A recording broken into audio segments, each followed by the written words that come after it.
সেক্সোফোন, ঢোল, গগনা, পেঁপা, তাৰপিছত আৰু সেই লিষ্টখনত আৰু কি কি থাকিব পাৰে? আৰু মানুহো বজাওঁ।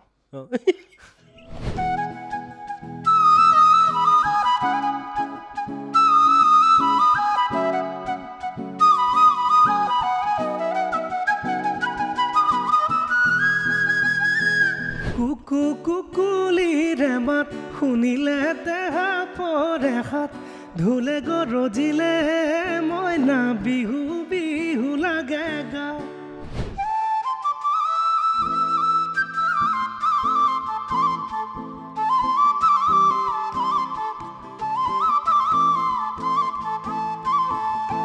যিটো বাঁহীৰ সুৰ বজাইছিলে সেই বাঁহীৰ সুৰত 1600 গোপিনী মানে বাঁহীৰ সুৰত মতলীয়া হৈছিলে। বাঁহীৰ সুৰত বুলি নহয়, শ্ৰীকৃষ্ণই বজোৱাৰ কাৰণে, শ্ৰীকৃষ্ণৰ আমি বজালে নহয়।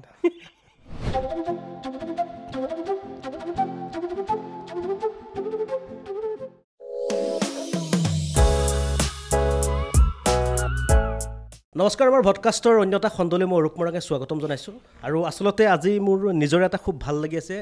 কিয়নো আজি ভডকাষ্টত এনে এগৰাকী অতিথিক আজি আমন্ত্ৰণ কৰি আনিছোঁ, যিগৰাকী অতিথি আচলতে ক'বলৈ গ'লে কৃষ্ণ, যিগৰাকী কৃষ্ণৰ ভুৱন ভুলোৱা সুৰত কেৱল অসম নহয় সমগ্ৰ ভাৰত মোহাচন্ন হৈ থাকে। আৰু সেইগৰাকী বিশেষ অতিথি ওৱান এণ্ড অনলি লক্ষীনন্দন লাহন আজি আমাৰ মাজত উপস্থিত আছে। নমস্কাৰ। পোনে পোনে মই লক্ষীনন্দনৰ লগত কথা পাতিম, কিন্তু তাৰ পূৰ্বে আমাৰ লগত আৰু এগৰাকী অতিথি উপস্থিত আছে। মই অতিথিগৰাকীৰ ওচৰত মই চিনাকি কৰাই দিব বিচাৰিছোঁ। আমাৰ লগত আজি উপস্থিত আছে, আপোনালোকে হয়তো অসমীয়া বহুকেইখন মেগা চিৰিয়েল আপোনালোকে ঘৰত বহি চাই আছে, কিন্তু সেই মেগা চিৰিয়েলবিলাকৰ যিবিলাক পিছত আপোনালোকে যিবিলাক মিউজিক শুনে বা যিবিলাক আপোনালোকে শব্দ সংযোজন আপোনালোকে শুনি থাকে, সেই শব্দ সংযোজনৰ লগত জড়িত যিগৰাকী বিশেষ ব্যক্তি ৰিপুঞ্জয় ভূঞা, তেখেত আমাৰ লগত আছে। প্ৰথমতে ৰিপুঞ্জয় দা, মই আপোনাক স্বাগতম জনাইছোঁ অনুষ্ঠানটোলৈ। নমস্কাৰ। ৰিপুঞ্জয় দাৰ লগতো বহুতখিনি কথা পাতিম, কিন্তু পোনে পোনে আমি লক্ষীনন্দনৰ ওচৰলৈ যাম। প্ৰথমতে যিহেতু এনেকুৱা এটা বৃত্তিৰ লগত জড়িত হৈ পৰিছে এতিয়া লাহে লাহে, কিন্তু প্ৰথম পৰ্যায়ত লক্ষীনন্দনৰ এগৰাকী বাঁহীবাদক বা এগৰাকী তেনেধৰণৰ সুৰকাৰ হোৱাই লক্ষ্য আছিল নে কি আছিল লক্ষ্য? প্ৰথমতে মই ধন্যবাদ জনাইছোঁ আপোনালোকক ষ্টুডিঅ'লৈ নিমন্ত্ৰণ জনোৱাৰ কাৰণে। আৰু আপুনি সুধিলে লক্ষ্যটোৰ কথা ষ্টাৰ্টিঙত, মোৰ লক্ষ্য একো নাই জীৱনত, ভাল লগা কামবোৰ কৰি যাওঁ, সেইটোৱে সিমানেই। তাৰপিছত বাঁহী যেতিয়া আৰম্ভ কৰিছিলে, বাঁহীটো কেনেকুৱা পেচা আছিল নে প্ৰথমত নিচা আছিল? বাঁহীটো ভাল লগা বস্তু আছিল, মই শুনি ভাল পাওঁ, যেনেকৈ আপুনি ভাল পায় বা বিভিন্নজনে ভাল পায় তেনেকৈ শুনি ভাল পাওঁ বাঁহীটো। গতিকে বাঁহীটো শুনিবলৈ এতিয়া বেলেগ এজন বাঁহী বজোৱা মানুহটো মই ওচৰত থাকিব নোৱাৰে বা নাই, গতিকে মই নিজেই বজাই নিজকে আমোদ দিবৰ কাৰণে তেনেকৈ বজাইছিলোঁ, তেনেকৈ আৰম্ভ কৰিছিলে। আৰু তাৰপিছত লাহে লাহে এতিয়া এই বাঁহীৰ শব্দ, বাঁহীৰ সুৰ সমগ্ৰ ভাৰতত বিয়পি পৰিছে। এনে এটা সুৰ হয়তো অসমীয়া মানুহে, ভাৰতৰ প্ৰতিগৰাকী লোকে সেই সুৰ আপোনালোকে শুনিছে, ক'ৰবাত নহয় ক'ৰবাত আপোনালোকে শুনিছে, ক'ৰবাত মন্দিৰত শুনিছে, কেতিয়াবা আপোনালোকে ৰাতিপুৱা বজাই আপোনালোকে সেই বাঁহীৰ সুৰ শুনিছে, যিটো কৃষ্ণৰ যিটো বাঁহীৰ সুৰ, সেই বাঁহীৰ সুৰটো আমি শুনিম, বাঁহীৰ সুৰটো আমি তেখেতে বজাই শুনাব। কিন্তু আমি অলপ কথা পাতি লওঁ, তাৰপিছত আমি লাহে লাহে আমি বাঁহীৰ সুৰলৈ যাম। কিন্তু আৰু এটা কথা, লক্ষীনন্দনে ক'বলৈ যে বাঁহীয়ে বজায় এনেকুৱা নহয়, লক্ষীনন্দনৰ খুব এটা শুৱলা কণ্ঠ আছে, খুব সুন্দৰকৈ গানো গাব পাৰে। ক'ব নোৱাৰি, এতিয়া অন প্ৰচেছ আছে, প্ৰেক্টিছ চলি আছে। কিন্তু গান কিন্তু খুব ধুনীয়া গোৱা আমি দেখিছোঁ, বিভিন্ন ধৰণৰ সময়ত ছ'চিয়েল মিডিয়াত দেখিছোঁ, আমি বিভিন্ন ধৰণৰ শ্ব'জবিলাকত দেখোঁ, খুব ধুনীয়া গান গোৱা, সেইবিলাকতো আমি দেখিছোঁ, গানো শুনিম। কিন্তু প্ৰথমতে এই যাত্ৰা, বাঁহীৰ যিটো যাত্ৰাটো ক'ৰ পৰা আৰম্ভ হ'ল? তেনেকৈ একজেক্টলি ক'ব নোৱাৰি। মই আচলতে কথা পাহৰা মানুহ, বহুত বেছি স্মৃতিশক্তিটো নাই, একেবাৰে পাহৰোঁ, কিন্তু সংগীতৰ বস্তুবিলাক মনত থাকে। আৰু তো আৰম্ভণি বুলি ক'বলৈ গ'লে একেবাৰে সৰুৰ পৰা ক'ব গ'লে আনুষ্ঠানিক শিক্ষাটো যদি বাদ দি কিনি আমি যদি প্ৰথমৰ পৰা যাওঁ, একেবাৰে ক'ৰ পৰা মানে বাঁহীৰ প্ৰতি ৰাপ আহিল বা বাঁহীটো কেনেকৈ ভাল লগা হ'ল, সেইটো যদি ক'বলৈ যাওঁ, তেতিয়া মোৰ ঘৰ ডিব্ৰুগড় ডিষ্ট্ৰিক্টৰ ফুলামপুৰ, নগাঁৱত মোৰ ঘৰ, ফুলামপুৰ গাঁও। তো তাত আমাৰ ঘৰৰ সন্মুখত এটা দীঘল পদূলি আছে, এজোপা নাহৰ আছে, এজন খুৰা আছে মোৰ। মই সৰু যেতিয়া থাকোঁ, মই একো বুজি নাপাওঁ, তেতিয়া স্কুলো যোৱা নাই, মানে ককাৰ কোচত কোলাত বহি থাকোঁ পিৰালিত। তেতিয়া সেই খুৰাজনে মানে বাঁহী বজায় নাহৰ জোপাৰ তলত। তেওঁ অকণ দূৰ হয়, দূৰৰ পৰা ৰিণিকি ৰিণিকি শুনাৰ যিটো বাঁহীৰ মজাটো আছে, সেই বাঁহীৰ শব্দটোৱে তেতিয়াই মানে আকৰ্ষিত কৰিছিলে সেই সময়তে। প্ৰথম ভাল লগা বাঁহীটোক ভাল পাবলৈ শিকাৰ মানে যিটো হেৰি ইনচিডেণ্টটো সেইটোৱে মানে তাতে তেনেকৈ ভাল লাগিছিল তাৰপিছত বাকীবিলাক বেলেগ বেলেগ লাহে লাহে শিকা মেলা এইবিলাক বেলেগকৈ হৈছে আৰু পাছত বেছি গুৰুত্ব দিয়া পাছত হৈছোঁ আৰু প্ৰথম ভাল লাগিছিলে তেতিয়া মানে জীৱনৰ প্ৰথম বাঁহী মাত তেনেকৈ শুনিছিলোঁ যেতিয়া গাঁৱত মানে ককাৰ কোলাত থাকোঁতে তাৰপিছত তেনেকৈ লাহে লাহে নিজে বজোৱা আৰম্ভ কৰিলে ককা মানে তেতিয়া ককা ৰাগজাতৰ ওজা আছিল আমাৰ মায়ামৰ সম্প্ৰদায় তাত মানে তেওঁ ৰাগজাতৰ ওজা আছিল তেওঁ ৰাগজাত শিকায় তেতিয়া কোলাত বহাই লৈ এনে সাধাৰণতে নিচুকনি গীত গায় তেওঁ মানে তেতিয়া ৰাগজাত গাই শুনায় তো শুনি তেনেকৈ থাকোঁ যেতিয়া তেওঁ খুৰাজনে বাঁহী বজায় তেতিয়া তেওঁ মনে মনে কৈ দিয়ে তেতিয়া মই বাঁহী শুনো মানে তো তেনেকৈ আৰম্ভণি হৈছিলে বাঁহী শুনা বা বাঁহীৰ সুৰটো ভাল লগাৰ তাৰপিছত বাঁহীৰ সুৰটো ভাল লাগিল শেষত নিজে বাঁহী বজোৱা আৰম্ভ কৰিলে হয় আৰু সেই বাঁহীৰ সুৰত বিভিন্ন জনক বুলি নকওঁ বিভিন্নগৰাকীক মতলীয়াও কৰিছে নাজানো কিমানটো হৈছে কিন্তু মানুহে যথেষ্ট মৰম দিছে সেইটো সেইখিনি পাইছোঁ নিশ্চয় আমি শুনি থাকোঁ ভাল লাগে বাঁহীৰ আৰু যিহেতু আমাৰ অসমীয়া এনে এগৰাকী যুৱক এনে এগৰাকী শিল্পী যিগৰাকী শিল্পী আজি কিন্তু ভাৰতীয় ৰাষ্ট্ৰীয় লেভেলত কেৱল অসমত যে এনেকুৱা নহয় আমি দেখিছোঁ ৰাষ্ট্ৰীয় মঞ্চটো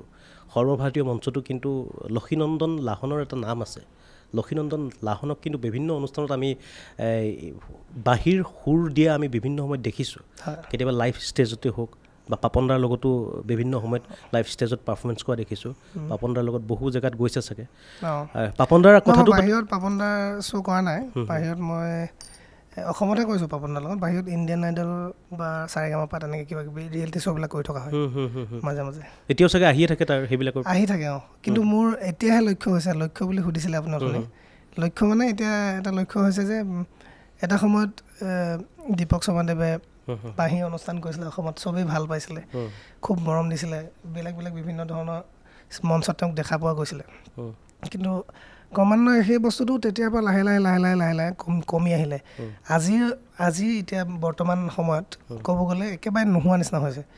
যেনেকৈ বিলুপ্ত বুলিয়ে ক'ব পাৰি মানে সেই বাঁহী অনুষ্ঠান বুলি নহয় যিকোনো ইনষ্ট্ৰুমেণ্টেল অনুষ্ঠান তো সেই বস্তুটো মোৰ এতিয়া লক্ষ্য মানে মই ভাবিছোঁ এটা বেন কৰিছোঁ যে অসমৰ মানুহবিলাকেও ইনষ্ট্ৰুমেণ্টেল শুনক বাহিৰত চলি আছে কিন্তু সেই মানে ট্ৰেণ্ডটো বা বস্তুটো পৰম্পৰাটো আমাৰ ইয়াত কমি গৈছে বা নোহোৱা হৈ গৈছে ইনষ্ট্ৰুমেণ্টেল শুনাৰ যিটো এটা সংগীত শুনাৰ কেৱল সংগীত তাত গান নাথাকিব বা লিৰিক্স নাথাকিব সুৰ শুনাৰ যিটো মানে এটা ট্ৰেণ্ড থাকে সেই বস্তুটো বাহিৰত আছে কিন্তু আমাৰ অসমত প্ৰায় নোহোৱা নিচিনা হৈ গৈছে তো আমি চেষ্টা কৰিছোঁ এতিয়া মোৰ লক্ষ্য হৈ পৰিছে সেইটো মানে মই কৰিবলৈ চেষ্টা কৰি আছোঁ যে মানুহবিলাকে শুনক আমাৰ ইনষ্ট্ৰুমেণ্টেল এটা বেন কৰিছোঁ এই বছৰৰ পৰা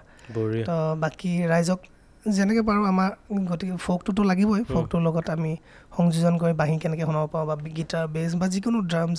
বা ঢোল নেগেৰা বিভিন্ন ধৰণৰ মিউজিকেল ইনষ্ট্ৰুমেণ্ট লৈ এটা বেণ্ড আমি কৰিছোঁ তাকে আমি আগবঢ়াই দিবলৈ এই বছৰ এবাৰ তেতিয়াহ'লে অসমৰ জনতাই এটা ইনষ্ট্ৰুমেণ্টেল আপোনালোকে এটা দল পাব যিটো দলে আপোনালোকক পাৰফৰ্মেঞ্চ কৰি দেখুৱাব আচলতে অসমতো এনে দল আছে যে ইনষ্ট্ৰুমেণ্টেল মিউজিকৰ জৰিয়তে আপোনালোকক এণ্টাৰটেইনৰ জৰিয়তেও আপোনালোকক মানে এটা ভাল এটা পাৰফৰ্মেঞ্চ দিব পৰা বা আপোনালোকে মনোৰঞ্জন পোৱা এটা অনুষ্ঠান আপোনালোকে লাভ কৰিব বাৰু আমি আৰু কথা পাতিম তেতিয়াহ'লে এইবাৰ মই প্ৰথমতে এইবাৰ এতিয়া যিহেতু বাঁহীৰ কথা পাতি আছোঁ এইবাৰ এটা ভাল যদি বাঁহীৰ সুৰ এটা যদি আমি শুনাই দিয়ে মানে খুব উদ্গ্ৰীৱ হৈ আছোঁ শুনিবৰ কাৰণে বিহুৱে হওক বা আমাৰ ভক্তিমূলকে হওক যেনেধৰণৰ এটা সুৰ আৰু ভাল লগা এটা সুৰ বাঁহী তেনেকৈ বজাব গ'লে মই কি বজাম মই ভাবি নাপাওঁ এইটো এটা মোক বৰ ডাঙৰ বেমাৰ বুলিয়ে কৈছোঁ মানে কোনোবাই যদি মোক সোধে কিবা এটা কয় যে বাঁহী কিবা এটা শুনক কি শুনাম মই ভাবি নাপাওঁ এইটো আপুনি কওক আজি আপোনাক দিছোঁ মই প্ৰথমতে যিহেতু অনুষ্ঠানটো আমি বাঁহীৰ যিহেতু আমাৰ বিভিন্ন মাংগলিক কাম কাজৰ লগতো জড়িত আমি বাঁহীৰ শব্দটোক আমি কৃষ্ণৰ বাঁহীৰ যিটো আমি তুলনা কৰোঁ তো তেনেধৰণৰ এটা মই মাংগলিক বা তেনেধৰণৰ এটা ডিভ'চনেল এটা যদি সুৰ বজাই দিয়ে আমি চাগে প্ৰথমতে সেইটো শুনিলোঁ তাৰপিছত আমি বিহু বা আমাৰ যিবিলাক ফ'ক আছে সেইবিলাক লাহে লাহে শুনিম যিহেতু বাঁহীত আমাৰ লোক সংস্কৃতিৰ বস্তুবিলাক মানে ইনষ্ট্ৰুমেণ্টেল আমি বেণ্ডত সন্নিৱিষ্ট কৰিছোঁ আমি বেলেগ বেলেগ ধৰণৰ আমাৰ লোকগীতবিলাক লৈছোঁ তাৰে এটা দশাৱতাৰ নৃত্য যিটো সুৰ প্ৰথমে প্ৰণাম ব্ৰহ্ম তাকে দুটা কলি বজাই দিছোঁ মই তাৰ বাঁহীত শুনি কেনেকুৱা পাই জানো বঢ়িয়া ভাল লাগিব ছাৰ নিশ্চয় ভালেই লাগিব চিটে লওঁ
ধন্যবাদ বাহ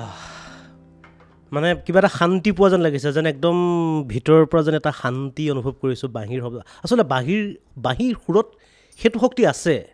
মানুহ এজনক মানে উগ্ৰ মানুহ এজনকো হঠাৎ শান্ত কৰি তুলিব পৰা বা কোনো এজন মানুহক মানে হঠাৎ কিবা উৎসাহিত কৰি তুলিব পৰা সেই সুৰটো কিন্তু বাঁহীত আছে হয় হয় বাঁহী সুৰত শক্তিটো এতিয়া মই মোৰ নিজৰ লগতে প্ৰমাণিত হৈছে মই মানে এটা সময়ত একদম অধৈৰ্য মানে অশান্ত এজন ল'ৰা আছিলোঁ মানে উৎপতীয়া বা ঘূৰি ফুৰা বা যিবিলাক মানে সাধাৰণতে চেঙেলীয়া বয়সত উৎপতীয়া ল'ৰাবিলাক থাকেনে অঘাইটং নিচিনা ল'ৰা আছিলোঁ তো বাঁহীয়ে যথেষ্টখিনি মানে এতিয়া দেখিছে আমি কথা বতৰাতে হওক বা যেনেকৈ নহওক তেতিয়া কথা বতৰা আৰু এতিয়া কথা বতৰাৰ লগত বহুত মানে ডিফাৰেঞ্চ আছে তো তেতিয়া সময়ত বাঁহীটোৱে মোক যিখিনি সময়ত বাঁহী পাইছোঁ যেতিয়াৰ পৰা প্ৰপাৰলি মই বাঁহীত মানে সময় দিছোঁ বা ৰিয়াজ কৰিছোঁ ক্লাছিকেল মিউজিক কৰিছোঁ মই শিকিছোঁ তেতিয়াৰ পৰা ভালেখিনি মোৰ জীৱনত মানে সাল সলনি হৈছে অলপ প্ৰভাৱ পৰিছে বাঁহী বুলি নহয় সংগীতটোৱে যথেষ্ট মানে শান্ত কৰি তুলিছে বুলি মই ভাবোঁ তাৰমানে আচলতে লক্ষীনন্দন লাহনে মই নুসুধোঁ যে কি বাদ্য বজাব জানে মই সোধোঁ যে কি বাদ্য বজাব নাজানে নহয় মই বজাবতো একোৱেই নাজানো কিন্তু বাঁহীটো ভালকৈ বজাব নাজানো কিন্তু চেষ্টাহে চলি আছে চেষ্টা কৰি আছোঁ আৰু মই মাজতে দেখিলোঁ ছেক্সোফোনৰ লগত দেখিলোঁ ছেক্সোফোন ঢোল গগনা পেঁপা তাৰপিছত আৰু সেই লিষ্টখনত আৰু কি থাকিব পাৰে আৰু মানুহো বজাওঁ জকিং এটা সময়ত খেলিছিলোঁ মাৰ্চেল আৰ্ট কৰিছিলোঁ গতিকে এইটো মাৰ্চেল আৰ্টো কৰি থৈছা নেকি এই বঢ়িয়া তেতিয়াহ'লে লক্ষীনন্দন তেতিয়াহ'লে জেং কৰিলে জেং কৰি দিব মানে নাই তেনেকুৱা নহয় এতিয়া যথেষ্ট সলনি হ'ল আগতে জেঙীয়া আছিলোঁ মানে যথেষ্টখিনি সংযম হ'ল সংযম হ'ল এতিয়া কোনোবাই গালি পাৰিলেও মোৰ ভুল হ'ল বুলি মই এনেকৈ হাত জোৰ কৰা মানুহ আচলতে সেইটোৱে শক্তি সংগীতৰ সেইটোৱে শক্তি এজন মানুহক কিমান আত্মসংযম কৰি তুলিলে কিমান ধৈৰ্যশীল কৰি তুলিলে সমাজত কথা কোৱাৰ কাৰণে বা সমাজত কথা বতৰাৰ ক্ষেত্ৰত কিমানখিনি মানুহ এজনক মানে এটা বেলেগ এটা দিশলৈ লৈ গ'ল সংগীতৰ সেইটো শক্তি হয় তাৰপিছত প্ৰথম বাঁহীৰ যিটো যাত্ৰা অসমৰ পৰা গৈ সৰ্বভাৰতীয় পৰ্যায়ত গৈ বাঁহীৰ যিটো প্ৰথম যাত্ৰা আছিল কেনেকৈ আহিছিল ব্ৰেক মানে মই প্ৰথমে বাহিৰত অনুষ্ঠান পৰিৱেশন কৰিছোঁ বুলি ক'বলৈ গ'লে মই প্ৰথম আৰম্ভ কৰিছিলোঁ কলিকতাৰ পৰা কলিকতাৰ জি সাৰেগামাপা জি বাংলাৰ সাৰেগামাপা সেইটো অনুষ্ঠানত মই প্ৰথম পৰিৱেশন কৰিছিলোঁ তেতিয়া তেওঁলোকে বিহুৰ লগত তেওঁলোকৰ বাংলা সংগীতটো মানে সংযোজন কৰি কিবা কিবি বনাইছিলে আৰু বেলেগ ধৰণৰ অলপ ফিউজন নিচিনাকৈ সাৰেগামাপা মঞ্চত তো তেতিয়া বিচাৰিছিলে তেওঁলোকে তাত গ'লোঁ তাত বজালোঁ তাত যথেষ্ট মানুহখিনিৰ লগত ঘনিষ্ঠতা বাঢ়িল এতিয়া গ'লে ধৰি লওক মোক কি লাগে বা মোৰ কি ৰিকুৱাৰমেণ্ট আছে ষ্টেজত গোটেইখিনি তেওঁলোকে গম পায় মানে আৰু গোটেই মানুহখিনিৰ লগত সম্পৰ্কটো খুবেই ঘনিষ্ঠ হৈ পৰিল এবাৰ নহয় কেইবাবাৰো যোৱা হৈছে তাৰপিছত তেনেকৈ কি হয় কলিকতাৰ প্ৰায় মানুহ বম্বেত প্ৰায় বুলি কওঁ বেছিভাগ মানুহ বম্বেত বলিউডত কাম কৰি আছে তো তেনেকৈ প্ৰথম মোৰ ব্ৰেকটো দিলে শান্তনু মৈত্ৰ তেওঁ আছিলে যি বাংলা সাৰেগামাপাৰ জাজ আছিলে সেই সময়ত মই যেতিয়া গৈছিলোঁ তেওঁ খুব ভাল পালে মোক তেওঁ তেতিয়া বম্বেত এটা শ্ব' আছিলে টাইমছ মিউজিক বুলি শ্ব' এটা আছিলে তাত মানে বিভিন্ন ধৰণৰ ডাইৰেক্টৰবিলাকে ইজন ডাইৰেক্টৰ সিজনৰ মানে ধৰি লওক অপজিট মোৰ গানটো আপুনি মিউজিক ষ্টেজত কেনেকৈ সজাব আপোনাৰ গানটো মই কেনেকৈ সজাম তেনেকুৱা ধৰণৰ এটা শ্ব' আছিলে মানে ডাইৰেক্টৰবিলাকৰ শ্ব' তো আপোনাৰ গানটো মই ষ্টেজত পাৰফৰ্ম কৰিম মোৰ গানটো আপুনি পাৰফৰ্ম কৰিব তেনেকুৱা ধৰণৰ এটা শ্ব' আছিলে তো সেই শ্ব'টোৰ কাৰণে শান্তনু মৈত্ৰজীয়ে মোক প্ৰথম বম্বেলৈ মাতিলে জীৱনত প্ৰথম বম্বে গৈছোঁ তেতিয়া তাৰ আগতে আমি কলকাতাৰ লগতে সম্পৰ্ক আছিলে কাম কৰিছিলোঁ তাত তাৰপিছতে তেনেকৈ সম্পৰ্কবিলাক বাঢ়ি গ'ল তাত বিভিন্ন ধৰণৰ মানুহবিলাক লগ পালোঁ বিশাল দাদলানী আৰমান মালিক আমাল মালিক আৰমানক নাই পোৱা তাৰপিছতে আৰু বিভিন্ন ধৰণৰ বহুত মানুহ লগ পালোঁ তেনেকৈ বাঢ়ি গ'ল আৰু লাহেকৈ বম্বে শ্বিফ্ট কৰিলোঁ তাৰপিছতে শান্তনুজীৰ লগত এটা শ্ব' আছিলে গুলজাৰ চাহাবৰ শ্ব' চবেই চিনি পায় তো তেওঁৰ শ্ব'ত শান্তনুজীয়ে ষ্টেজৰ যিটো ডাইৰেকশ্যন আছিলে সেইটো কৰিছিলে তাৰপিছত তাত পাপন দাই এবাৰ গাব গৈছিলে তেনেকৈ বিভিন্ন ধৰণৰ ছিংগাৰ্ছ গৈ থাকে শ্ৰেয়া ঘোষাল শ্যান পাপন দা তেনেকৈ গৈ থাকে সেইটো শ্ব'ত গুলজাৰ চাহাবৰ লগত পৰিৱেশন কৰিবলৈ তো সেই বেণ্ডটোত মই আছিলোঁ তেতিয়া প্ৰথম মোক পাপন দাই তাত লগ পাইছে তাৰপিছতে মুম্বাইতে লগ পাইছে তাৰপিছতে তেনেকৈ চলি আছে আৰু চিনেমা বেকগ্ৰাউণ্ড স্ক'ৰ গান বা ৰিয়েলিটি শ্ব' তাৰপিছতে ইণ্ডিয়ান আইডল ৰিচেণ্ট যোৱা বছৰ 2023 তাৰপিছত সাৰেগামাপা দুটাতে কৰা হ'ল এতিয়া কৰি আছে আৰু বাকী আকৌ মাজে মাজে কেতিয়াবা কৰোঁ তাত মানে গোটেই বছৰটোৰ কাৰণে এগ্ৰিমেণ্ট কৰিবৰ কাৰণে তেওঁলোকে বিচাৰে বা কয় কিন্তু মানে মই ইমান বেছিকৈ এংগেজ হৈ থাকিলে মই নিজেই ধৈৰ্য নাইকিয়া বুলি কৈছোঁ যে ধৈৰ্যটো কম আছে অলপ কিন্তু গোটেই বছৰটো তাত এংগেজমেণ্ট যদি হৈ যায় মানে কামবিলাকৰ কাৰণে বাকী নিজৰ কামবিলাক ৰৈ যায় নিজৰ কামবিলাকৰ কাৰণে মই যেনেকৈ এতিয়া বেণ্ড এটা কৰিছোঁ মোৰ ইচ্ছা এটা আছে যে ইনষ্ট্ৰুমেণ্টেল বেণ্ড এটা হওক অসমীয়া শুনক ইনষ্ট্ৰুমেণ্টেল কেনেকুৱা হয় অসমৰ মানুহবিলাকৰ ইনষ্ট্ৰুমেণ্টেল শুনাৰ অভ্যাস হওক অকল গানেইটো সকলো নহয় গানৰ বেকগ্ৰাউণ্ডতো যথেষ্টখিনি মানুহ জড়িত হৈ থাকে গান এটা যেতিয়া এজন গায়কে গায় তাৰ পিছত বহুত মানুহৰ কষ্ট থাকে সেই মানুহৰ কষ্টখিনি মই ভাবোঁ মানে কোনোবা এখিনিত সঠিক মানে যিটো মানুহে মূল্য বুলি কৈছোঁ আৰু মূল্য বুলি বেলেগ ৱৰ্ড থাকিব সঠিক যিটো মূল্য সেইটো পোৱা নাযায় গোটেই ক্ৰেডিটটো মানে সঠিক ক্ৰেডিট হয় একজেক্টলি ক্ৰেডিটটো সেই গায়কজন বা গায়িকাগৰাকীয়ে পায় বাকীখিনি ছাপৰ্টিভ হেৰিতে থাকে বা এনেকুৱা নহয় তেওঁলোকৰো যথেষ্টখিনি কষ্ট থাকে যিখিনি মানুহ বেকগ্ৰাউণ্ডত থাকে তো মই ভাবিছোঁ কি আমিও বেকগ্ৰাউণ্ডৰ মানুহ মই বাঁহী বজাওঁ যিহেতু বহুত গানত বজাইছোঁ বা বিভিন্ন ধৰণৰ শ্ব'ত বেলেগৰ লগত একম্পানী কৰিছোঁ বা মোৰ বেণ্ডটো আমি গোটেইখিনিয়ে চবৰ লগত বেলেগ বেলেগ ধৰণৰ কাম কৰিছোঁ এতিয়া এই ৰিপুদায়ে ধৰি লওক আৱহ সংগীত কৰি আছে এখন চিৰিয়েলত তেওঁ কথাটো হয়তো বহুতে গম নাপাব পাৰে কিন্তু আজি ইয়াত আহিছে বা এইটো চেনেলৰ জৰিয়তে মানুহে গম পাব কিন্তু মই বিচাৰোঁ কি আমাৰ যিখিনি মিউজিচিয়ান বন্ধু আছে তেওঁলোকে ইনষ্ট্ৰুমেণ্টেল জৰিয়তে মানে নিজৰ পাৰদৰ্শিতা বা সেই ক্ৰেডিটখিনি পায় যাতে মানুহৰ আগত আৰু মানুহে জানক আৰু জানক বুলি নহয় মানুহেও তাৰ পৰা যথেষ্টখিনি মনোৰঞ্জন পাব বুলি মই ভাবোঁ কাৰণ গানৰ পৰাতো পাই আছে ইমান দিনে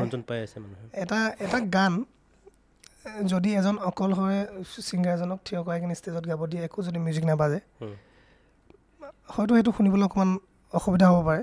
কিন্তু যেতিয়া এখন গীটাৰ বা বাঁহী এটাৰ লগত যদি খালীকৈ শুনে সেইটো শুনিব পৰা যায় বা মই ক'ব খুজিছোঁ সেই মই ক'ব খুজিছোঁ যে এটা গানক যেনেকৈ সজাই তোলা হয় যিমান ছাপৰ্ট দিয়া হয় সেই ধৰণে ক্ৰেডিটটো অলপ কম পোৱা যায় মানে গানত মই এতিয়া আগতে গুৱাহাটীত যেতিয়া আছিলোঁ তেতিয়া যথেষ্ট গানত বজাইছোঁ তলত নামটো নিদিয়ে তাৰমানে নামটো দিবলৈ অসুবিধা হয় এনেও মানুহে ডিছক্ৰিপশ্যন খুব কমেই পঢ়ে আজিকালি পঢ়া হৈছে কিন্তু সেই বস্তুটোকে মানে সেই ক্ৰেডিটটো পাব আৰু মানুহে ইনষ্ট্ৰুমেণ্টেল শুনাৰ অভ্যাস এটা হ'ব আৰু মানুহৰ নতুন এটা বস্তু নতুন নহয় আগতে কৰি গৈছে দিৱস সমাদেৱে কৈছোঁৱে দেখোন কিন্তু মানে সেই অভ্যাসটো আকৌ ঘূৰি আহিব বেলেগ ধৰণৰ অলপ মনোৰঞ্জন এটা পাব বুলি মই ভাবোঁ এতিয়া মানে ব্ৰেণ্ডটো এনেকুৱা হ'ব মানে এটা মডাৰ্ণ আৰু মানে তাত গোটেইখিনি থাকিব মানে মানে মই বেণ্ডটো এনেকুৱা ধৰণৰ মডাৰ্ণ বুলি নহয় মই আমাৰ অসমৰ কাৰণে দুটা ছেটআপ বনাইছোঁ মই এটা বাহিৰৰ কাৰণে অলপ বেলেগ ধৰণৰ গান অসমৰ কাৰণে আমাৰ লোকগীতবিলাক লৈ আৰু লোকগীতবিলাকক কেনেকৈ আমি ভাল বিভিন্ন ধুনীয়াকৈ আমি কেনেকৈ মানুহৰ আগত আগবঢ়াই দিব পাৰোঁ যেনেকৈ পাপন দাই ধৰি লওক ঝুমুৰটো কেনেকৈ আগবঢ়াইছিলে MTV কোক ষ্টুডিঅ'ত সেইটোতো ঝুমুৰে ফ'কে হয় বা আমাৰ খগেন গগৈদেৱে কেনেকৈ বিহু এটা তাত পাপন দাই মিউজিকখিনি সজাইছিলে তো সেই বস্তুবিলাক মানে গোটেইটো দেখে ভাল পাইছে সেই বস্তুটো কাৰণ মিউজিকটো বেলেগ ধৰণে সজাই দিছে বা সেই আমাৰ ফ'কটোকে মানে তো আমি তেনেকুৱা ধৰণে চেষ্টা কৰিছোঁ যে আমাৰ ইনষ্ট্ৰুমেণ্টত ফ'কবিলাক আমাৰ লোকগীতবিলাকে লৈছোঁ তাকে আমি কেনেকৈ ধৰণে ৰিফাইন কৰি ধুনীয়া কৰি মানুহৰ আগত পৰিৱেশন কৰিব পাৰোঁ সেইটো তাৰ চেষ্টা এতিয়া চৰ্চা চলি আছে নে মানে প্ৰেক্টিচটো চলি আছে আমি অকণমান কেইখনমান আমি শ্ব' কৰাও হ'ল এখন বাহিৰত মধ্যপ্ৰদেশত কৰা হ'ল হৈ গ'ল মধ্যপ্ৰদেশত কৰা এখন অলপ বেলেগ ধৰণৰ শ্ব' সেইখন অলপ বলিউড নিচিনাকৈ যায়গৈ গানবিলাক আৰু অসমত এখন শ্ব' কৰিলোঁ আমি শিৱসাগৰ শিৱদৌলৰ মুখত মানে সন্মুখত তাত অলপ এই লোকগীতবিলাক লৈ আমি গোটেই অনুষ্ঠানটো কৰিলোঁ তো সেই তাৰ অলপ আমি পাম নেকি এতিয়া অকণমান আমি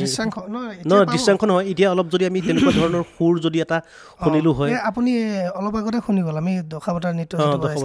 কিন্তু এতিয়া আমি চিম্পলকৈ বজাইছোঁ কাৰণ মোৰ গোটেই মেম্বাৰ্ছখিনি নাই গোটেই মেম্বাৰ্ছখিনি থাকিলে মানে আমি বেলেগ ধৰণে সজাই লৈছোঁ এতিয়া ৰিপুদাই বেছ বজায় কিন্তু আজি উপায় নোহোৱাত তেওঁ গীটাৰখন ল'বলগীয়া হৈছে তেওঁ গীটাৰো বজায় কিন্তু আচলতে বেণ্ডত তেওঁ বেছ বজায় তো গীটাৰখনত তেওঁ মানে এটা ছাপৰ্ট দিবৰ কাৰণে গীটাৰখন লৈ দিছে কিন্তু যদি আমি গোটেই মেম্বাৰ্ছখিনি থাকোঁ তেতিয়া পৰিৱেশনটো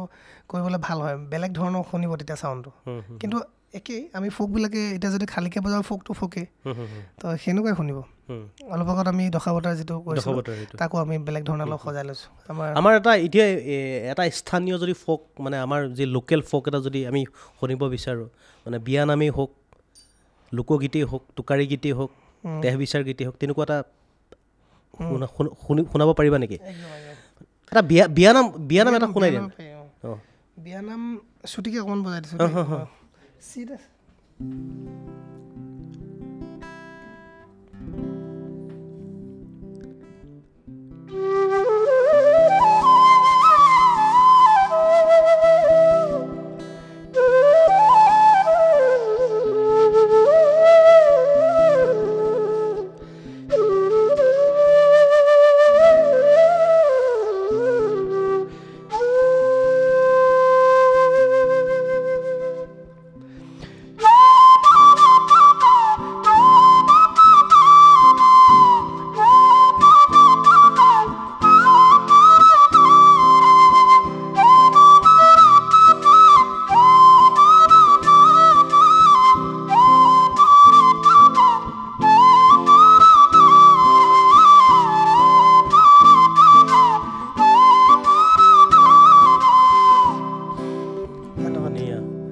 এটা কলি শুনিলোঁ ভাল লাগিল ছুটিকৈ শুনিলোঁ কিন্তু ভাল লাগিলে তাৰপিছত মই এতিয়া আপকামিং প্ৰজেক্টছবিলাকৰ বিষয়ে অকণমান যাব বিচাৰোঁ মানে যিহেতু এটা ক'লে এটা ব্ৰেণ্ডৰ কথা কৈ আছা আৰু নতুন কিবা কিবি ব্ৰেণ্ডটোতো সেইটোতো হ'বই সেইটোতো ইতিমধ্যে চলি আছে বা আপোনালোকে সাজু হৈছে এতিয়া নতুনকৈ আৰু কি প্ৰজেক্ট লোৱা হৈছে নতুন মাৰ্চ মাহতে এটা মোৰ বিহুসুৰীয়া গীত এটা ৰিলিজ কৰাৰ কথা চলি আছে কিন্তু বহুত আগতে কোৱা 6 মাহমানৰ আগতে কৰি থোৱা লিখিছে আমাৰ সুনীত গগৈ সকলোৰে পৰিচিত যথেষ্ট জনপ্ৰিয় সুনীত দাই লিখিছে সুৰ কৰিছে আমাৰ অঞ্চুৰাজ কাশ্যপ আৰু সংগীত আমাৰ অংকুৰ ডেকাই কৰিছে ভাইটি খুব ধুনীয়া বাঁহী বজায় আৰু সংগীত ব্যৱস্থাপনাও কৰে তো সেই গীতটোকে আমি কাম চলি আছে এতিয়া গানটো আমি শুনিব পাৰিম নেকি অকণমান কলি এটা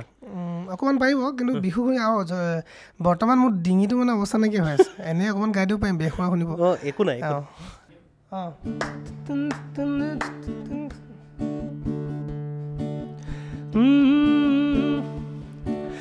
কুকু কুকুলি ৰেমা কুকু কুকুলি ৰেমাত শুনিলে দেহা পৰেহাত ধুলে গৰজিলে মইনা বিহু বিহু লাগে গা কুকু কুকুলি ৰেমাত শুনিলে দেহা পৰেহাত ধুলে গৰজিলে মইনা বিহু বিহু লাগে গাত মন লাগি সঁচাকে যায় তোৰে লাই পাহি দেহাতি চাই সদিয়া ধুবুৰী তোৰে মান শুৱনি বিচাৰি পাবলৈ নাই থেংক ইউ বঢ়িয়া যথেষ্ট মাতটো ভাগি আছে তথাপিও আমি ভাল শুনিছোঁ কিন্তু আৰু ৰেকৰ্ডিং কমপ্লিট হোৱাৰ পিছত যেতিয়া ওলাই আহিব মুক্তি পাব ৰেকৰ্ডিংটো হৈ আছে আগতীয়াকৈ খালি এতিয়া মিক্সিঙৰ কামে বাকী আছে অলপ মিক্স হ'লে হৈ যাব দৰ্শকে শুনিলে যে কিমান শুৱলা কণ্ঠৰ অধিকাৰী শুৱলা বুলি এতিয়া নকওঁ বৰ্তমান না আমি সেইটো আমি গ্ৰহণ কৰিম যে শুৱলা হয়নে নহয় আমি গ্ৰহণ কৰিছোঁ শুৱলা হিচাপে আমি শুনি আছোঁ আগৰ পৰা শুনি থাকোঁ গান আমি ছ'চিয়েল মিডিয়াত দেখি আছোঁ তাৰপিছত এইবাৰ এটা এনেকুৱা এটা বেলেগ এটা বিষয় লৈ আহিছোঁ যিহেতু শ্ৰীকৃষ্ণই যেতিয়া বাঁহী হাতত লৈছিল 1600 গোপিনীও মানে চঞ্চল হৈ গৈছিল চঞ্চল হৈ পৰিছিল এতিয়া আমাৰ লক্ষীনন্দনে যেতিয়া বাঁহীত সুৰ দিয়ে বাঁহীত যেতিয়া ফু মাৰে আমি এতিয়া লক্ষীনন্দনৰ গোপীৰ কথালৈ আহিম মই প্ৰথমতে কওঁ যে শ্ৰীকৃষ্ণৰ তুলনাটো মোৰ লগত মানে মই ভগৱান নহয় গতিকে সেইকাৰণে মোৰ লগত কোনো বলীয়া নহয় বাৰু এইটো গোপীৰ কথা নাহেই বাৰু এইটো দূৰতে ভগৱানৰ লগত তুলনা কৰিলে বেয়া কথা এইটো নাই তুলনা কৰা নাই মানে তেখেত যিটো বাঁহীৰ সুৰ বজাইছিলে সেই বাঁহীৰ সুৰত 1600 গোপিনী মানে বাঁহীৰ সুৰত মতলীয়া হৈছিলে বাঁহীৰ সুৰত বুলি নহয় শ্ৰীকৃষ্ণই বজোৱাৰ কাৰণে শ্ৰীকৃষ্ণই বজালে নহয় আমি বজালে শ্ৰীকৃষ্ণই বজাইছে তেওঁ ভগৱান হয় তেওঁৰ কাৰণে অভিয়াছলি শ্ৰীকৃষ্ণই যদি বাঁহী নবজালে হ'লে বেলেগ কিবা যদি কৰিলে হ'লে সেইটো কাৰণেও পগলা হ'ল তেতিয়াও পগলা হ'ল যিহেতু আমি মানুহ হয় মনুষ্য হয় আমি ভগৱান নহয় গতিকে কোনোবা এজন মানুহৰ মনত অকণমান শান্তি হ'ব পাৰে মোৰ বাঁহীটো শুনি সেইটো এটা বেলেগ কথা মানুহে ভাল পাব পাৰে তেওঁৰ কাৰণে যিটো ক্ৰেজ আছে বা মই যেনেকৈ ভাল পাওঁ তেওঁক সেই বস্তুটো কম্পেয়াৰ কৰাটো ভাল কথা নহয় আৰু মুকলিকে পাতিছোঁ যিহেতু প্ৰেমৰ কথাটো প্ৰেমক লৈ কি ধাৰণা লক্ষীনন্দনৰ প্ৰেম এটা পবিত্ৰ বস্তু মই যেনেকৈ মাক ভাল পাওঁ বা মাৰ কাৰণে মোক প্ৰেম যি আছে বা মায়ে মোক যেনেকৈ ভাল পায় সেইটোৱে আৰু নিস্বাৰ্থভাৱে ভাল পোৱাটো প্ৰেম মই মোৰ ফালৰ পৰা মই ভাবোঁ প্ৰেমটো সম্পৰ্ক নহয় প্ৰেমটো অনুভৱে হয় সেইটো হয় আচলতে এনেকুৱা নহয় প্ৰেম মানে আচলতে কাৰোবাৰ লগত সম্পৰ্ক থাকিলে প্ৰেম হ'ব বুলি কথা নাথাকে বা কাৰোবাৰ লগত সম্পৰ্ক নাথাকিলে প্ৰেম নহ'ব বুলি কথা নাথাকে প্ৰেমটো অনুভৱ কৰা বস্তুহে হয় সেইটো সম্পৰ্কটো এটা বেলেগ বস্তু সম্পৰ্ক কাৰোবাক বেয়া পোৱা মানুহজনৰ লগতো আপোনাৰ সম্পৰ্ক থাকিব পাৰে ৰিলেশ্যনশ্বিপ কিন্তু প্ৰেমটো নাথাকিব পাৰে সেইটো হয় খুব লাকি মানুহ থাকে যাৰ সম্পৰ্কও হয় প্ৰেমো হয় দুয়োটাই থাকে আৰু সেই লাকি লক্ষীনন্দন হয় মই লাকি হয় কাৰণ মই জীৱনত মাৰ নিচিনা এগৰাকী প্ৰেমিকা পাইছোঁ মাতকৈ আৰু ওপৰত কোন নাই সেইটোতো হয়েই মানে আমি সেইটো প্ৰেমৰটো বাৰু আমি ধাৰণাটো গম পালোঁ লক্ষীনন্দনৰ মুখে আমি ইটো প্ৰেমৰ কথা ক'ব যিটো প্ৰেমৰ মই বুজাব বিচাৰিছোঁ একেই কথা এইটো মানে কি হয় সময়ৰ লগত যেতিয়া এটা সময় তেনেকুৱা হয় মাৰ নিচিনাকৈ মৰম কৰা মাৰ নিচিনাকৈ কেয়াৰ কৰা জীৱনলৈ আহে তো সেইগৰাকী লাইফ পাৰ্টনাৰ হয়গৈ এতিয়ালৈকে মানে হোৱাগে নাই হ'ব চাগে মানে সেইটো বস্তুটো ভগৱানে লিখি দিয়া বুলি কয় সেইটো কোনেও ক'ব নোৱাৰে মই লিখি দিয়া ভগৱানে লিখি দিয়া এগৰাকী পোৱা নাই চাগে এতিয়ালৈকে নাপালে সেইটো মই ক'ব নোৱাৰোঁ এতিয়া ভগৱানে কাক লিখি দিছে মই কেনেকৈ গম পাম এতিয়া যেতিয়া হ'ব তেতিয়া গম পাম আপোনালোকেও গম পাব বাৰু তেতিয়াহ'লে অকণমান ডিপ্ল'মেচি মানে অলপ এনচাৰটো অলপ বাৰু কোনো কথা নাই এতিয়া যিহেতু বাহিৰতো বহুতখিনি সুৰ মানে বাঁহীৰ সুৰ দিছা বাহিৰৰ সংগীততো দিছা বলিউডতো দিছা বলিউডত এনে কিবা গান চান আছেনে যি গানত মানে আছে আছে বলিউডত প্ৰায়কেইখন ভালেকেইখন চিনেমাৰ সংগীতৰ লগত জড়িত আৰু গানৰ লগতো শ্ৰেয়া ঘোষালৰ আছে কেইটামান গান মই বজোৱা এখন চিনেমা আছিলে লষ্ট বুলি ইয়ামি গৌতম আছিলে তাত বজাইছিলোঁ তাৰপিছত এখন আছিলে শ্বেৰ দিল বুলি য'ত পংকজ ত্ৰিপাঠী আছিলে সেইখন চিনেমাত প্ৰায় বজোৱা হৈছে গানকেইটা আৰু বেকগ্ৰাউণ্ড স্ক'ৰ তাৰপিছতে আৰু এখন চিনেমা আছিলে অক্ষয় কুমাৰ এখন চিনেমা আছিলে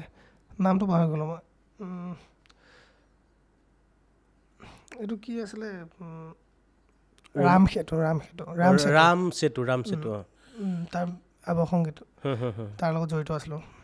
সেই বাঁহী বুলি নহয় বিভিন্ন বেলেগ ধৰণৰ বেলেগ ইনষ্ট্ৰুমেণ্টৰ লগতো জড়িত আছিলে আৰু এটা খুব বাঁহীৰ শব্দ বুলি ক'লে বাঁহীৰ সুৰ বুলি ক'লে আমি ইণ্টাৰনেটত বা যেতিয়া ইউটিউবত চাৰ্চ কৰি দিওঁ তেতিয়া কিন্তু অ' মাই গড বা যিখন আমি OMG যিখন চিনেমা সেই চিনেমাখনৰ যিটো অক্ষয় কুমাৰে যিটো বাঁহীৰ যিটো সুৰ বজাইছিলে সেই সুৰটো কিন্তু আমি পাই যাওঁ সেইটোৱে আহে প্ৰথমতে আৰু লক্ষীনন্দনৰো দেখিছোঁ সেই সুৰটো লক্ষীনন্দনেও নিজেও কভাৰো কৰিছে আমি পাইছোঁ তো সেই সুৰটো কিন্তু এবাৰ শুনাই দিব পাৰা নেকি শুনিব পৰা যায় খুব শুৱলা সুৰ এটা মানে ভাল লাগে সেই সুৰটো শুনি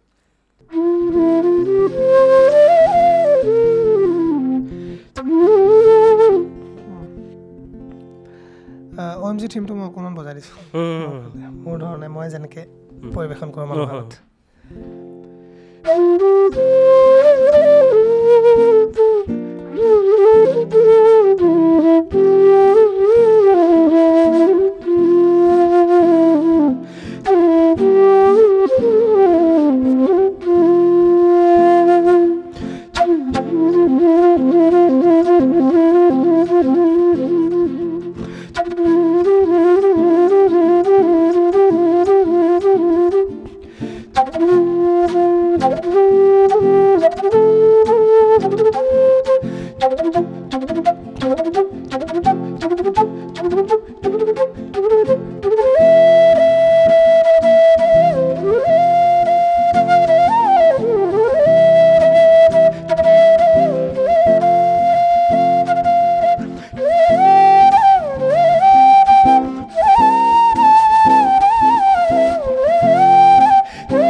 বাঁহীৰ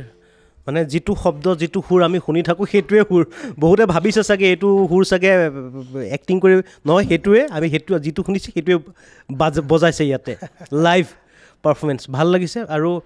এতিয়া বাঁহীৰ আমি অকণমান টেকনিকেল ফৰ্মলৈ আহিম টেকনিকেল ফৰ্ম মানে কি হ'ল সাধাৰণতে বহু মানুহে নাজানে যে বাঁহীৰ বনাবৰ কাৰণে বাঁহৰো বহু কথা থাকে নেকি থাকে বাঁহৰ বহুত কথা থাকে মানে বাঁহটো চিলেকশ্যন কৰাৰ ওপৰত কথা বেলেগ ধৰণৰ জাতিৰ বেলেগ বিভিন্ন প্ৰকাৰৰ বাঁহ থাকে মই শিকা মতে আৰু মই জনামতে মোৰ মতে যিটো পাহাৰৰ পৰা জুৰি যিটো বৈ আহে তাৰ খুব কম জেগাতে হয় অসমত হয় প্ৰায় জেগাত সেই তাৰ পাৰত পানী যিটো সোঁত থাকে তাৰ পাৰত যিখিনি বাঁহ দীঘল হয় সেই বাঁহখিনি বাঁহৰ কাৰণে বেছি বাঁহীৰ কাৰণে বহুত ভাল বুলি কয় সেইখিনি বাঁহেই মানে বা এনেকুৱা নহয় বোলে জাতি বা ভলুকা বা হেৰি বিজুলী বা তেনেকুৱা কোনো কথা নাই এনেকুৱা কথা নাই আৰু ভলুকা বাঁহৰ পৰাটো নোৱাৰি বাৰু মই নাজানো সেইটো কাৰণ ভলুকা বাঁহৰ পৰাটো বাঁহী নহ'ব ভলুকা বাঁহৰ পৰা বেলেগ বস্তু হ'ব বাঁহীটো সেই তেনেকুৱা ধৰণৰ পাতল হ'ব লাগে যিমান পাতল হয় সিমান ভাল আৰু সেই আৰু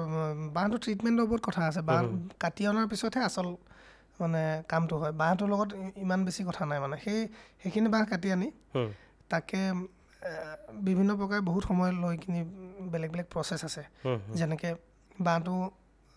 এনেকৈ শুকান জেগাত ছাঁহত ৰাখি কিনি শুকুৱাব লাগে 2-3 মাহ যেতিয়া সেই সেউজীয়াটো বাঁহটোৰ পৰা নাইকিয়া হৈ যায় হালধীয়া হৈ যায় যেনেকৈ বাঁহীটো এইটো হালধীয়া যেতিয়া হৈ যায় তাৰপিছত সেই বাঁহটো পানীত তিয়াই ৰাখিব লাগে প্ৰায় 2-1.5 মাহ পানীত তাৰপিছত ওলাব লাগে ওলাই সেই বাঁহখিনি সেই পানীটো ওলাই শুকাই নোযোৱালৈকে ছাঁহত ৰাখি কিনি শুকুৱাব লাগে প্ৰপাৰ বাঁহটো তাৰপিছত আৰু বিভিন্ন ধৰণৰ প্ৰচেছ আছে নহ'লে মই বাঁহী বনাবলৈ আজি টিউটৰিয়েল দিয়া নহ'ব আৰু বহুত এতিয়া বাঁহী এনেই কেই প্ৰকাৰ বাঁহী থাকে মানে আপোনাৰ বাঁহী প্ৰকাৰ বহুত আছে প্ৰত্যেকখন দেশতে বেলেগ বেলেগ বাঁহী আমাৰ অসমতে এতিয়া বড়োবিলাকৰ বেলেগ বা বিভিন্ন ধৰণৰ মিচিংবিলাকে বেলেগকৈ বজায় বাঁহী বনোৱা শৈলী আৰু বজোৱাৰ হেৰিটো দুইটা বেলেগ আৰু বিভিন্ন প্ৰকাৰৰ বাঁহী আছে আপুনি মানে শেষ কৰোঁ বুলি ক'লে বহুত সময় লাগিব এতিয়া আপোনাৰ ইয়াতে মই দেখিছোঁ মানে আপোনালোকে হয়তো দৰ্শকসকলে দেখা নাই এটা তলতে লক্ষীনগৰৰ তলতে এটা ডাঙৰ এটা বাকচ পৰি আছে য'ত বাঁহীৰ মানে প্ৰায় 25-20টামান বাঁহী আছে নেকি বহুতকেইটা বাঁহী লৈ আছে মানে বিভিন্ন ধৰণৰ এটা বাঁহী দেখিছোঁ এইটো কিন্তু এইটো বাঁহৰ নহয় নেকি বাঁহীটো এইটো PVC মানে এইটো প্লাষ্টিকৰ পাইপৰ এই বাঁহীটো কেতিয়া কোন সময়ত ব্যৱহাৰ কৰা হয় কেনেধৰণৰ সুৰবিলাকৰ ক্ষেত্ৰত এইটো ল' অক্টেভৰ বাঁহী ডি শ্বাৰ্প ল' অক্টেভৰ বাঁহী যেতিয়া ডি শ্বাৰ্পৰ কিছুমান গান ধৰি লওক ডিভ'চনেল কিছুমান গান থাকে নহ'লে বা ডুৱেল অক্টেভ যেতিয়া বজোৱা হয় আমাৰ প্ৰায় আমি বিহু গীতবিলাকত যিবিলাক অঞ্জনা জানমণিৰ দিনৰ পৰা শুনি আহিছোঁ কিন্তু বাঁহীটো শুনো আমি হাই অক্টেভ কিন্তু তাৰ তলতো এটা লেয়াৰ থাকে যিটো ল' অক্টেভত বজোৱা হয় সেইটোৱে বাঁহীটোক ছাপৰ্ট কৰি শুৱনি কৰে সেই বস্তুটো সাধাৰণ ৰাইজে খুব কম গম পাব বুলি মই ভাবোঁ কাৰণ এইটো বেকগ্ৰাউণ্ডত থকা বস্তু কমাই ৰখা হয় তাক কিন্তু সেই তেনেকুৱা ধৰণৰ বস্তুবিলাকত ব্যৱহাৰ হয় বা কেতিয়াবা ইম'চনেল চিনবিলাকত বেকগ্ৰাউণ্ড স্ক'ৰ তাত ব্যৱহাৰ হয় নহ'লে ভক্তিমূলক মানে একদম যিটো আমি ল' স্কেলত যে যিটো শুনো সেইটো সুৰৰ কথা কৈছে নেকি একদম সেইটো কাৰণে এই বাঁহীটো মানে বেছি উপযোগী বা এনেধৰণৰ বাঁহীবিলাক ভাল বেছি ধুনীয়াকৈ বঢ়িয়া বাঁহীৰ কথা আমি নজনা কথা বহুত গম পালোঁ আজি বাঁহী গম পোৱা নাছিলোঁ আচলতে বাঁহী আমিতো আৰু বাঁহ এডালে দেখোঁ সেইডালকে বজাই থকা দেখোঁ কিন্তু বাঁহীৰো বহুত প্ৰকাৰ আছে এইবাৰ আমি এটা যিহেতু বিহু আহি পাইছে আমি কুলিৰ মাত শুনি আছোঁ গাত অলপ হাতখন লাগিছে নিৰ্বাচনো আহি আছে তাৰ মাজতে বিহু পাতিব লাগিব নিৰ্বাচনো পাতিব লাগিব তো নিৰ্বাচনৰ কথা সুধিম নিৰ্বাচন মানে কি প্ৰতিগৰাকী মানুহৰ আমি এটা এনেকুৱা এটা ব্যৱস্থাৰ লগত জড়িত হৈছোঁ যিটো ব্যৱস্থাক বাদ দি আমি কেতিয়াও নিজকে আমি সম্পূৰ্ণ বা আমি সামাজিক জীৱ হিচাপে কেতিয়াও সম্পূৰ্ণ নহয় তো নিৰ্বাচনৰ কথাটো যিহেতু হৈছে নিৰ্বাচনৰ কথাটোৱে পাতিছোঁ নিৰ্বাচনৰ পিছতেই বিহুৰ পিছতে নিৰ্বাচন এই নিৰ্বাচন প্ৰচেছটোক লৈ বা এই সমাজ ব্যৱস্থাটোক লৈ আজিৰ ৰাজনৈতিক ব্যৱস্থাটোক লৈ লক্ষীনন্দনৰ ব্যক্তিগতভাৱে কি ভাবে মই ডাঙৰ প্ৰশ্ন সুধিলে মই নিৰ্বাচনৰ পৰা মানে এইবিলাক বস্তুৰ পৰা অকণমান আঁতৰিয়ে থাকোঁ মই সংগীতৰ মাজত সোমাই থকা মানুহ অধ্যয়নটো খুব কম যিহেতু যি টি কথা কৈও লাভ নাই তো আপুনি প্ৰপাৰ কি ভাবে বুলি সোধাতকৈ কিবা যদি আপোনাৰ বিশেষ পইণ্ট যদি আছে তেতিয়া সুধিব পাৰে মোৰ যদি পইণ্ট একো নাই মই জাষ্ট সুধিলোঁ যিহেতু আমি এটা ব্যৱস্থাৰ লগত জড়িত আছোঁ আমি ভোটো দিব লাগিব বিহু পাতিব লাগিব সেই বস্তুটো সেইটো এটা কমপ্লিকেটেড বুলি ক'ব পাৰি এতিয়া একো নাই চব নিজৰ নিজৰ জেগাত বেলেগ বেলেগকৈ হৈ থাকিব কথা নাই ইলেকশ্যন হৈ থাকিব বিহু হৈ থাকিব বাৰু ইলেকশ্যনৰ কথাটো যিহেতু পাতিলোৱে বিহুৰ পিছত ইলেকশ্যন তো ইলেকশ্যনৰ আগত বিহু তো সেইটো কাৰণে আমি ইলেকশ্যনৰ কথাটো পতাৰ আগতে বা বিহুৰ মাত এটা আকৌ শুনো যিহেতু বিহু আহি আছে বিহুৰ এটা ভাল এটা বিহু সুৰীয়া যদি বাঁহীৰ সুৰ আজি কিন্তু মই বেয়া নাপাব লক্ষীনন্দনক মই আজি যথেষ্ট কিন্তু সুৰ সাজু হৈ নাছিলে আহিছিল বাঁহী আনিছিল কৈছিল যে আজি বেছি কথা নাপাতো আমি আজি সুৰ মানে কথা বেছি পাতিম আজি বাঁহী চাহী বা গান চান কমকৈ গাম কিন্তু মই এতিয়া এনেকুৱা হৈছে মানে ইটোৰ পিছত বাঁহীয়ে শুনি আছোঁ গানেই গৈ আছোঁ দৰ্শকে যাতে আমনি নাপালে হয় পাছত নাই দৰ্শকে আমনি কেতিয়াও নাপায় ইহঁতে কমেণ্টত দিবই চাগে আপোনালোকে লিখিবই বা লিখিছেই কমেণ্টত যে সেই আৰু লাগে বুলি বাৰু এবাৰ বিহুৰ এটা বাঁহীৰ বিহু মই সৰুতে যেতিয়া আমাৰ গছতলৰ বিহু হয় আমাৰ ডিব্ৰুগড় প্ৰায় কিছুমান জেগাত এইটো নোহোৱা নিচিনাই হৈছেগৈ আজি আমাৰ গাঁৱত হয় গছতলৰ বিহু ফুলামপুৰ গাঁৱত আৰু বিভিন্ন গাঁও আছে বেলেগ বেলেগ য'ত হয় তো আমি গছতলৰ বিহু চাবলৈ যাওঁ তেতিয়া ছোৱালীবিলাকে গোৱা দুটামান সুৰ মোৰ মনত পৰিছে তাৰে এটা অকণমান বজাই দিছোঁ বাঁহীত লিৰিক্সটো বেলেগ হ'ব পাৰে কিন্তু বাঁহীত সুৰটো যিহেতু বিহুৱে হয় তো একে শুনিব পাৰে তো গছ তলৰ বিহুত শুনা এটা মানে সুৰ এটা অকণমান বজাই দিছোঁ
বিহু বিহু লাগিয়ে গ'ল কুলিমাত শুনি আছোঁ এইফালে বাঁহীৰ বিহু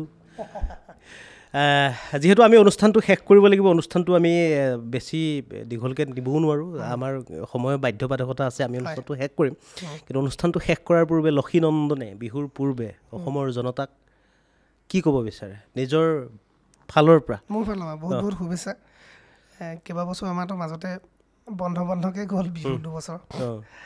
এতিয়া উদযাপন কৰিবলৈ পাইছোঁ ভালকৈ উদযাপন কৰিব লাগে অকণমান শান্তি শৃংখলা বজাই কাৰণ আজিকালি দেখা পোৱা যায় মানে বিহুৰ সময়ত বিহু বুলি মানে উৎপাতটো বেছি হয় বাইকত হেলমেট নিপিন্ধাকৈ চলোৱা মোৰ নিজৰ ভাইটিয়ে কথাই কৈছোঁ বেলেগৰ কথা নকওঁ খুব স্পীড চলোৱা কিবা মই খুব ফোন কৰি গালি পাই থাকোঁ এইবিলাক নকৰিবি কাৰণ সেই সময়খিনি উৎপাতত মানে নিজৰ জীৱনটোতো কথা চিন্তা কৰা নাযায় লগতে বেলেগ এজনৰ কথাও ভাবা নাযায় সেই ভাবিব লাগে কিছুমান কথা কাৰণ বিহু ফূৰ্তিটো কৰিব লাগে কিন্তু মানে অকণমান মেইনটেইন কৰি চলিব লাগে সেই সময়খিনি সীমাবদ্ধতাখিনি বুজি পাব লাগে আৰু সেইখন উদণ্ড হৈ একো লাভ নাই লাভ নাই হয় আৰু সেইখিনিয়ে লক্ষীনন্দনে ক'লে আৰু ইতিমধ্যে আমি আপোনালোকক জনাইছোঁ যে শুভেচ্ছাটো জনোৱা নহ'লে দেখোন মই বিহুৰ শুভেচ্ছাও জনাইছোঁ বিহুৰ শুভেচ্ছাও জনাই আৰু মই মানে ক'বলৈ বিচৰা বিষয়টো এইটোৱে মানে যিহেতু লক্ষীনন্দনৰ ফালৰ পৰা তেওঁলোকে এইবাৰ এটা আছে তেওঁলোকৰ এটা বেণ্ড আছে আকৌ এটা নতুন ব্ৰেণ্ডটো নতুনকৈ সজাইছে এইবাৰ বিহুৰ কাৰণে বিশেষকৈ বিহুক লক্ষ্য ৰাখি তেওঁলোকে নতুনকৈ নতুন পদ্ধতিৰে নতুন ডিজাইনেৰে সজাইছে আপোনালোকে এটা ইনষ্ট্ৰুমেণ্টেল য'ত আপোনালোকে বাদ্যযন্ত্ৰৰ যি এটা অনুষ্ঠান এটা সুৰীয়া অনুষ্ঠান উপভোগ কৰিব পাৰিব আৰু যদি বিচাৰিছে আপোনালোকে যোগাযোগ কৰক আপোনাৰ কাষৰ যিখন বিহু অনুষ্ঠান আছে তাৰো আপোনালোকে যোগাযোগ কৰি আপোনাৰ যি স্থানীয় যিসকল লোক আছে বা আপোনালোকৰ যি বিভিন্ন আপোনালোকৰ ওচৰৰ সমাজখনক বা আপোনাৰ নিজৰ সমাজখনক আপুনি এটা ধুনীয়া অনুষ্ঠান উপহাৰ দিব পাৰিব এইখিনিতে মই এটা কথা কৈ দিওঁ যিহেতু মই এবাৰ অনুষ্ঠান অকলে কৰাৰ কথা আছিলে কিন্তু আমাৰ পাপন দাই আগতেও আমি এইবছৰ অনুষ্ঠান একেলগে কৰিছোঁ যে এইবছৰো তেওঁ ফোন কৰিলে মই তেতিয়া কৈছিলোঁ আমাৰ বেণ্ড এটা কৰা হৈছে গতিকে তেওঁ ক'লে যে মই এনেও বেছি শ্ব' নকৰোঁ গতিকে তই বাকীখিনি তই কৰিবি কিন্তু এবাৰ এপ্ৰিল মাহটোত মানে যথেষ্টখিনি কেইবাটাও শ্ব' তেওঁৰ লগত অনুষ্ঠান পৰিৱেশন কৰা হ'ব তাৰপিছতে আমি মে'ৰ পৰা আমাৰ গোটেই বেণ্ডৰ যিটো হেৰি হ'ব এতিয়া কেইবাখনো শ্ব' বুক হৈছে অলৰেডি কিন্তু মে' মাহত আমি বিশেষকৈ মানে আমাৰ বেণ্ডটোৱে পাৰফৰ্ম কৰিবৰ কাৰণে এবাৰ হেৰি কৰিছোঁ মানে পাপন দাৰ লগতো ব্যস্ত থাকিব লাগিব দুইটা কামে কৰা হ'ব তাৰমানে পাপন দাৰ লগতো ব্যস্ত থকা হ'ব মানে কাৰণ তেওঁৰ পৰা যথেষ্টখিনি শিকিবলৈ পাইছোঁ আৰু তেওঁ ষ্টেজত কেনেকৈ পাৰফৰ্ম কৰে মানুহৰ লগত কেনেকৈ ইণ্টাৰেকশ্যন বা বহুত টেকনিকেল কথা বিভিন্ন ধৰণৰ কথা তেওঁৰ পৰা শিকিবলৈ পাইছোঁ গতিকে তেওঁৰ লগত থাকিলে মই শিকিবলৈ পাওঁ যথেষ্টখিনি মই ভালো লাগে গোটেই বেণ্ড মেম্বাৰ্ছখিনি ইমান ভাল মিউজিচিয়ান এইখিনিৰ লগত পাৰফৰ্ম কৰে তাৰ উপৰিও তেওঁ নিজে যেতিয়া কৈছে তো সেইটো আৰু ভাল লগা কথা তেওঁ নিজে বিচাৰিছে মোক গতিকে এপ্ৰিল মাহটো তেওঁৰ লগত এংগেজ বুলি নহয় মানে আমি অনুষ্ঠান একেলগে পৰিৱেশন কৰিম আৰু মে' মাহটোত আমাৰ classic folk band classic folk the classic folk মই লক্ষীনন্দন লাহন আৰু বেণ্ড ক্লাছিক ফ'কে আমি মে' মাহত অনুষ্ঠান পৰিৱেশন কৰিম আপোনালোকে যোগাযোগ কৰক লক্ষীনন্দনৰ সৈতে দ্য ক্লাছিক ফ'ক বেণ্ডক আপোনালোকে আমন্ত্ৰণ দিয়ক আৰু এটা সুন্দৰ অনুষ্ঠান আপোনালোকে উপভোগ কৰক আৰু আমি যোৱাৰ পূৰ্বে আপোনালোকক কৈছিলোঁ যে এটা লক্ষীনন্দনৰ এটা সুৰ আছে যিটো সুৰে সমগ্ৰ ভাৰতবাসীক মোহাচন্ন কৰি ৰাখিছে বিভিন্ন সময়ত আপোনালোকে এই সুৰ শুনি আছে আৰু সেই বিশেষ সুৰটো হৈছে কৃষ্ণ হয় কৃষ্ণক লৈ এটা বিশেষ সুৰ বাঁহীত সুৰ দিছিল আৰু এই সুৰটো ইমানেই ভিউজ ইমানেই মানুহে চাইছে ইমানেই শুনিছে মানুহে এবাৰ আমি নিজে এবাৰ লাইভত শুনি চাব বিচাৰোঁ একদম নিশ্চয়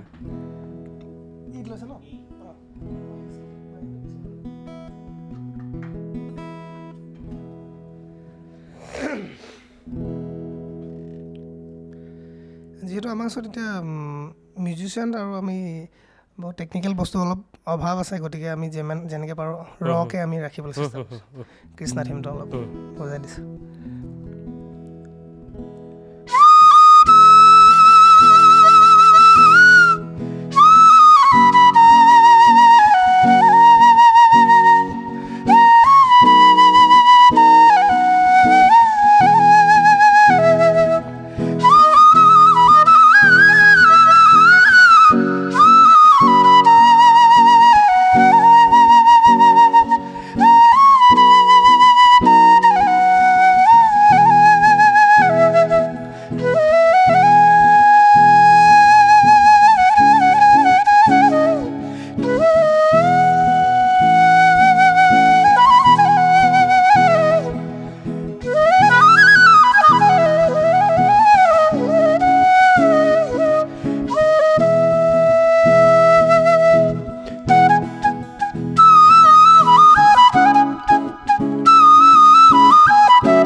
থ্যাংক ইউ বহুলোকে জানে বহুলোকে নাজানে যিসকলে নাজানে আপোনালোকে বিভিন্ন সময়তে সুৰটো আপোনালোকে শুনি আছে কিন্তু এই সুৰৰ আঁৰত যিগৰাকী ব্যক্তিৰ প্ৰচেষ্টাত বা যিগৰাকী ব্যক্তিৰ সৃষ্টিশীল চিন্তাৰে যিটো সুৰ সৃষ্টি হ'ল সেই ব্যক্তিগৰাকী হৈছে এইগৰাকী সৃষ্টিটো মই নাই কোৱা বাৰু আৰু এয়া আছিল লক্ষীনন্দন লাহন আৰু আপোনালোকে হয়তো চাই নিশ্চয় আজি এই অনুষ্ঠানটো ভাল পালে যিহেতু ময়ো ব্যক্তিগতভাৱে আজি অনুষ্ঠানটো লক্ষীনন্দন লাহনৰ লগত আৰু আমাৰ আছে তেখেত আছে মই